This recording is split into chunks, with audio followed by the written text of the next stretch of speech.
Welcome to the Freedom Report. What I love about Austin Petersen is his love of the battle. He wants to fight. Austin was, of course, the rabble-rouser, just to make sure I stayed Rothbardian. We live in a world fraught with danger, and there is a certain amount of danger that the public must endure in order to secure the blessings of liberty. For economic freedom and personal liberty. Hello, ladies and gentlemen. Welcome back to the Freedom Report podcast. I am your host, Austin Petersen. Today is Monday, November the 12th. Welcome back. And my first thing I need to start off here was an apology because I owe you guys some podcasts. If you don't follow me regularly and you just follow my podcast, you probably haven't heard that I have been, unfortunately, very, very ill. You might be able to hear it in my voice. But also I had a really exciting event last week that I had to attend to with the end of the elections. Midterms are finally over, yes, and some of you know I actually was able to produce an election night television show in a brand new studio that was built out in Columbia, Missouri for a friend of mine, Jennifer Bukowski. So I was tied up with that, and I was tied up with a severe illness. So I'm actually just going to take my time today, go nice and slow through today's podcast, even though we're discussing something really intense, a couple of really intense things. The first story that I wanted to share with you today is conspiracy story. It's really interesting stuff, and I have to start off this podcast by offering a caveat and say that the story that I found is only corroborated in British journalism, right? And that's a problem because I'm only seeing certain sources reporting it. One is the Sun, 2 is the Mirror, 3 is the Metro, and 4 is the Daily Mail. And all four of these are British newspapers, known for sometimes having tabloid elements to them. So I will just say that just take this story with a grain of salt. But it's an interesting story, and I want to talk about it. And it's Monday morning, and we can talk about whatever we want as you guys head to your morning commutes. But I saw this story in the Daily Mail, and again, I went out and searched to try to find like a mainstream source that was reporting on this. Well, the Daily Mail is as mainstream as it's going to get for this. And sometimes their reporting is not perfect, but it's too interesting not to talk about. So today we're talking conspiracy theories, and let me just say that this story for now is unconfirmed. Headline: Secret plot by 200 elite neo-Nazi soldiers within German SAS to slaughter politicians and immigrants in mission known as Day X is smashed after former major confesses all. The subtitles for this are that elite soldiers basically plan to kill the Green Party of Germany's Claudia Roth and other left-wingers. They wanted to execute their plot when law and order broke down in Germany, and they believed that this was imminent, and death squads were formed for assassinations. So why you should be skeptical about this is not just because it's reported by the Daily Mail. Consider the source, but also consider the method of reporting. They're saying that a former major in the German military confesses it. Well, that's going to lend it a little bit of weight for some people, but really a major is not really the highest rank that you can get in the military. There's several ranks above major. And so it's quite possible that this person could be a disgruntled veteran. This could be somebody perhaps who suffered from PTSD and misremembers or has fantasies. When one person is the source for a story, you have to dial it back. It's like sometimes you'll get, I saw once that the Minister of Defense from Canada once came out and said that he saw UFOs, or that the government was hiding the UFOs. And he was the Minister of Defense for an entire country, first world country, Canada. And everybody was reporting on it and talking about it because when somebody that big says it, it means it's, it could theoretically be true. I mean, and that's basically like if Secretary of Defense James Mattis said that we're hiding a UFO. People are going to freak out about something like that. But just because one person reports it, you might want to take it with a grain of salt. But this story is so nuts, I just had to share with you guys. Listen to this. 200 elite soldiers who formed a covert neo-Nazi fashion faction within Germany's equivalent of the SAS planned to butcher immigrants to the country. Oh, God, that is such a loaded headline. They conspired to unleash chaos on what they code-named Day X when they planned to kill Green Party leader Claudia Roth, Foreign Minister Heiko Maas, and ex-president Joachim Gauck. But authorities smashed the breakaway group of the Bundeswehr's KSK unit before their death squads could carry out the assassinations. The 200 soldiers were also set to target leaders of asylum groups they blamed for rapes, terror, and social unrest. Oh man, it's like the leader of that group is just like 1 minute away from saying something like, "They're not sending Yemen's not sending their best. They're rapists." Just joke, guys. Just jokes. Take it easy. This is probably not a real story, so don't take anything too serious. If you're a crazy Trumper and something like that offends you, you're not in the right place, man. You just patriotic correctness, political correctness. This is not the podcast for you. Anyways, a report on the thwarting of the neo-Nazis reads, numerous interrogations paint a picture of a conspiratorial force that is not supposed to shy away from the killing of political opponents. This is the story editorializing, by the way. The racists were going to unleash Day X when Law and Order collapsed. Just because you want to kill politicians, does that make you a racist? By the way, anyway, something that they regarded as imminent. They thought that the collapse of Law and Order was happening. They thought it was imminent. Police originally thought, now which police? There's no police named in the story. Police originally thought that the plot was just alcohol-fueled fantasy. But then interrogators got the truth out of a former Air Force major. The plotters all belonged to a group called Uniter, which was founded in 1996 to take care of soldiers who had toured in Afghanistan and Africa. Uniter has denied any knowledge of the group. German authorities have also been scouring training camps on the Austrian and Swiss border for weapons, ammunition, food, and petrol. And leave it to the Daily Mail that there's not one single linked source to this. And this came out on November the 10th, written by Sebastian Murphy Bates for Mail Online. There's 457 comments. But I mean, the problem is with stories like this is that as interesting as it is to read, I mean, the bigger the headline, the more it should be corroborated, right? I mean, the headline says, secret plot by 200 neo-Nazis within the German SAS. Now, German SAS in the headline is in quotes, right? Which means not really the German SAS, but this other group, the Bundeswehr, right? And they said to slaughter politicians and immigrants in mission known as Day X is smashed after former major confesses all. And it's like something out of like a hardcore, like somebody in like, what's the Reddit forums, like the hard right sub, like this is like an alt-right fantasy novel is what it reads like. They want to kill Claudia Roth, the Green Party leader. They want to kill apparently they don't name Angela Merkel, but it says right here. It says after Angela Merkel opened the borders, the group's ranks swelled and they plan to kill ex-president Joachim Gauck. I mean, this is one of those stories that like you read and like there's going to be a certain amount of people that are going to believe this. And I mean, why would you go to print with a story like this that's not corroborated? You have one source, one single source, and then they go out and they say that German authorities have been scouring training camps. Police thought the plot was a fantasy until the interrogators got the truth out of an Air Force major. The plotters belong to a group called Uniter. Uniter's denying any knowledge of the group, and I can't find any official records out there that prove that this is true. I mean, if you're listening to the Freedom Report podcast and you want to look this story up and you find some actual evidence of it, please send it my way. But for now, I'm just going to have to throw this on the bullshit pile and say right-wing death squads, sorry guys, but for those who are kind of like, the Green Party leader, yeah, you might want to actually check your facts on this one because it looks like another BS headline from the Daily Mail.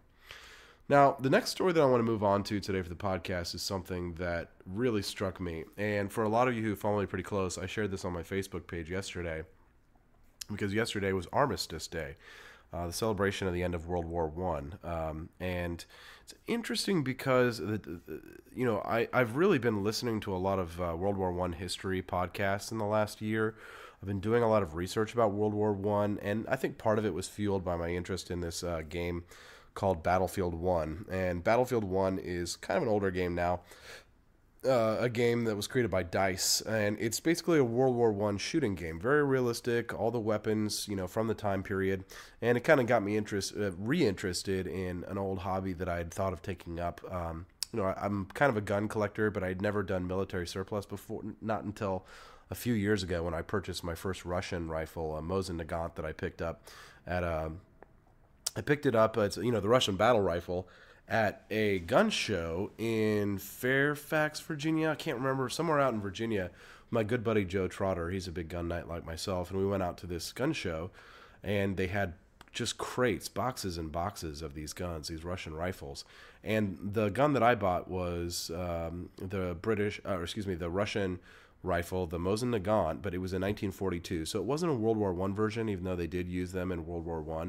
It was first manufactured in the late 1800s, and then just recently I picked up another rifle that was used in World War I era, the SMLE, or the Lee-Enfield, or you can call it the short magazine Lee-Enfield. The Lee-Enfield is beautiful, very handsome rifle that I picked up, and I'm still working on quite a bit of it. If you follow my Facebook page, I've been doing a couple of live streams showing me working on the rifle and putting it together, because somebody sporterized it.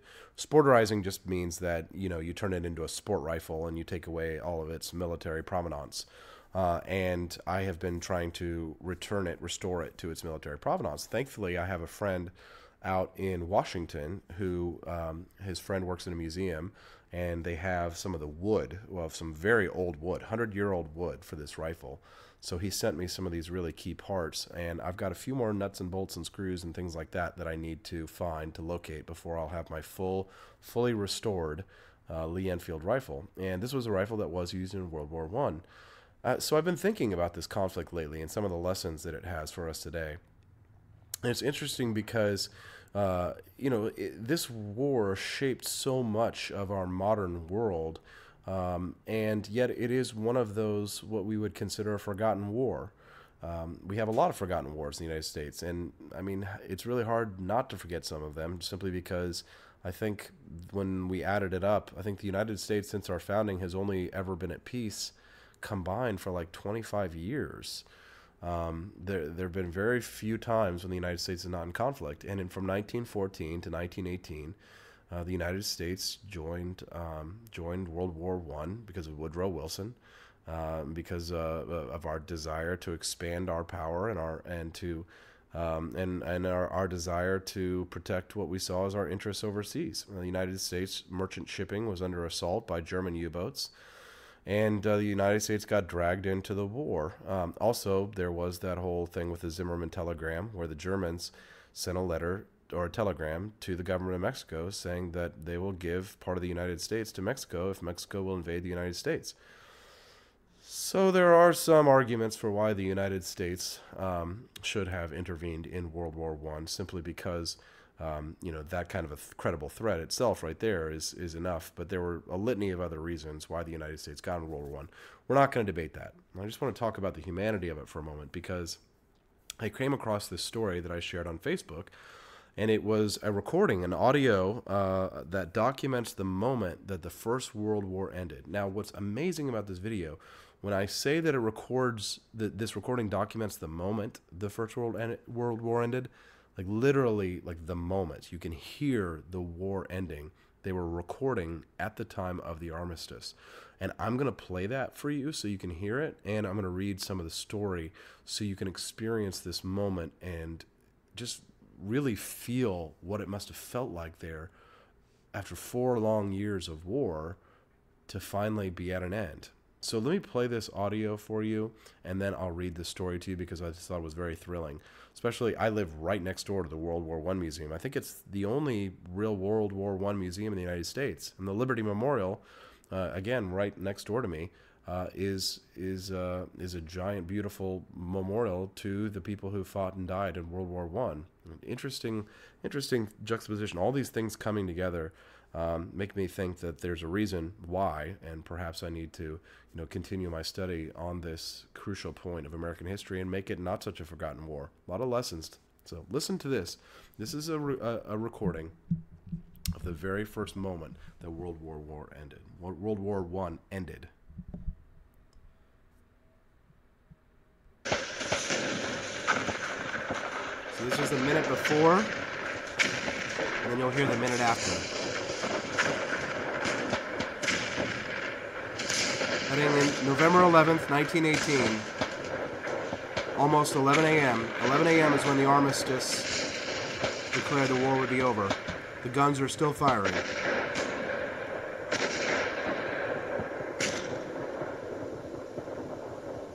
And now it's 11 a.m.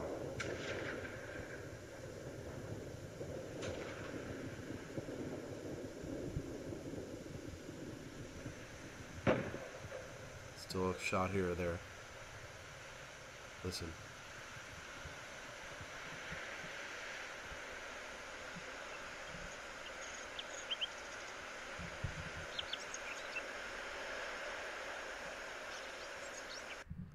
Did you hear that? Haunting. Chilling. Let me read this article to you. Today, this is from yesterday, but the article is written from the perspective of the Armistice Day. At the 11th hour of the 11th day of the 11th month will mark exactly 100 years since the end of one of the greatest conflicts the world has ever seen. The First World War was a horrific war that saw the deaths of approximately 40 million military personnel and civilians. That included between 9 and 11 million soldiers. 40 million people, and only 9 to 11 of them were soldiers. That's hard for us to imagine nowadays. However, the true reality of what it must have been like to be there when the war ended a century ago has now been brought into stark contrast by an audio recording released by the Imperial War Museum. Using a collection of recordings from their archive, they've gathered together an eerie collection of recordings from the American front that show the moments that the Great War actually ceased. Recorded near the river Moselle, which flows through Germany, France, and Luxembourg, the activity on the recording illustrates the sound of guns 1 minute before and then 1 minute after the armistice was declared. The amazing recording shows that until the moment the ceasefire was enacted, the guns kept firing. The brutality of the war then suddenly abated and was replaced by a chilling silence. 1 minute after the hour, the heavy artillery guns stopped firing. The war was over, and those who were left to remember it had escaped with their lives. At the end of the recording, the birds can be heard chirping once again, marking the end of the killing and the return of life to those blood-stained fields. It seems so short a duration of time, but the difference between 10:58 a.m. and 11 a.m. must have felt like a lifetime to those under the fire of the guns. Once 11 a.m. arrived, they could begin their lives again after spending years under the horrific conditions of trench warfare. The museum teamed up with sound designers Coda Dakota to create this important historical artifact, and visitors will be able to listen to it for themselves at a display at the museum in London. And whatever you do, guys, go to the Museum of London, because it's amazing. The exhibit was created using a process called sound ranging, which was used by military forces to work out where the enemy guns were by committing sounds to photographic paper. Will Worsley from Coda Dakota said, "This document from IWM's collections gives us great insight into how intense and chaotic the barrage of gunfire must have been for those fighting on the Western Front. We hope our audio interpretation of sound ranging techniques through bone conduction enables visitors to project themselves into that moment in history and gain an understanding of what the first ending of the First World War may have sounded like. If you find a second, have a listen and see what it must like to be after those men." Isn't that amazing? And then the birds at the very end, it's just so chilling. And it just goes to show that it's not actually silence that really represents peace, but it was the return of life that represents peace. When you hear the birds singing, it's to me, it just represents a return of life. But 40 million people. And what's interesting, when we develop these weapons of war, when we develop, machine guns, and we develop bombs, and we develop artillery and mortars and things like that, or we develop, bombing planes and jets and things, the reason why we develop these ostensibly is to save lives. The idea was, before World War I, is that we had these machine guns and we had all these new weapons that we would use, and in using them, we would actually save lives and we would have less civilians killed. But the reality is the opposite is what happened. by developing all these weapons of mass destruction, like chemical weapons that were used in World War One, we actually killed more civilians. We actually killed more soldiers, right? And so it is an interesting thing to think about. You think, oh, well, we're going to use this bomb or we're going to use this device and it's going to help save lives because, and we're not going to kill as many civilians because of this or that or this. Well, of course, that's why chemical weapons are now illegal to use, because you can't use them to target, soldiers. They can be used to target civilians. It's an interesting moral quandary to find yourself in. But I've been thinking a lot about World War One lately. If you're in Kansas City, if you're a friend of mine, hit me up. Let's go to the World War One museum, because I actually haven't been yet, I have to confess. And I'm really looking forward to going, but I want to go with somebody who actually cares. I don't want to drag a friend who doesn't care about things like that. I want to take somebody who's really going to take it in and sort of experience it the way that I think it deserves to be experienced. Thank you so much for listening to my Freedom Report podcast. Sorry, my voice is sick. I should be up in fine fighting form by the next podcast, which will come out this Wednesday. Thank you so much for subscribing to the Freedom Report podcast on iTunes, Stitcher, SoundCloud, Podbean, everywhere you can get it. And you all have a wonderful week.